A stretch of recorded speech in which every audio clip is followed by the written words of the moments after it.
കുറച്ച് മീനുമായിട്ട് വരാൻ പറഞ്ഞിട്ട് ദേ ആ ഒരു ഗ്രീൻ പാത്രം നിറയെ മീനുമായിട്ട് വന്നിട്ടുണ്ട്. അപ്പം നമ്മൾ അങ്കത്തട്ടിലേക്ക് ഇറങ്ങുവാണ്. ഇത് ഉണ്ണിമേരി, നല്ല സുന്ദരിയായിട്ടുള്ള മീനായതുകൊണ്ടാണ് ഉണ്ണിമേരി എന്ന് പറയണേ. ഞങ്ങളുടെ നാട്ടിലേക്ക് ഉണ്ണിമേരി എന്ന് പറയും. നിങ്ങളുടെ നാട്ടിൽ എന്ത് പറയുമെന്നൊന്ന് പറയണേ.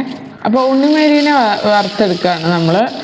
ആ സമയം കൊണ്ട് ഞാൻ അപ്പുറത്ത് വേറെ ഒരു മീനെ വറുത്തു. അത് ഞാൻ കാണിക്കാൻ പറ്റും, അതാണ് ആ പ്ലേറ്റിൽ ഇതിപ്പോൾ അയിലയാണ് വറുത്തുകൊണ്ടിരിക്കുന്നത്.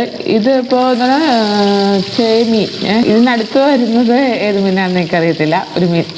അതുപോലെ ആദ്യം വറുത്തതിന് നല്ല നെയ്മീൻ്റെ ടേസ്റ്റാണ്, പക്ഷെ കണ്ട ഒരു ഭംഗിയില്ലാത്തൊരു മീനാണ്. അങ്ങനെ എല്ലാ മീനുകളും വറുത്ത് കഴിഞ്ഞു. ഇനിയുള്ളത് കൊഴുവ. ഞങ്ങളുടെ നാട്ടിൽ കൊഴുവ എന്ന് പറയും, ഇവിടെ നത്തോലി എന്ന് പറയും.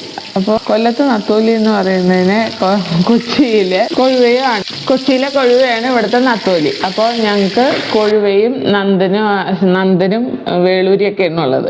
ഈ വേളൂരിനേക്കാളും കുറച്ചും കൂടി ഇതുള്ളത് നന്ദൻ എന്ന് പറയും. അപ്പോൾ ഇവിടെ ആകെ ഉള്ളത് കൊഴുവല്ല നത്തോലിയും പിന്നെ മറ്റേ വലിയ നത്തോലിയും അതാണുള്ളത്. ഞങ്ങൾക്ക് ആ വലുത് വേളൂരിയും മറ്റേത് കൊഴുവയാണ്. അപ്പോൾ രണ്ടിനും ടേസ്റ്റ് വ്യത്യാസമുണ്ട്, എല്ലാം വ്യത്യാസമുണ്ട്. പക്ഷെ ഇവിടെ വലിയ നത്തോലിയും ചെറിയ നത്തോലിയും. ഇത്രയും മീനൊക്കെ വറുത്ത് കഴിയുമ്പോൾ നിങ്ങൾ ഓർക്കുമ്പോൾ ഒരാഴ്ചത്തൊക്കെ ഇനി മീൻ വറുക്കണ്ടെന്ന്.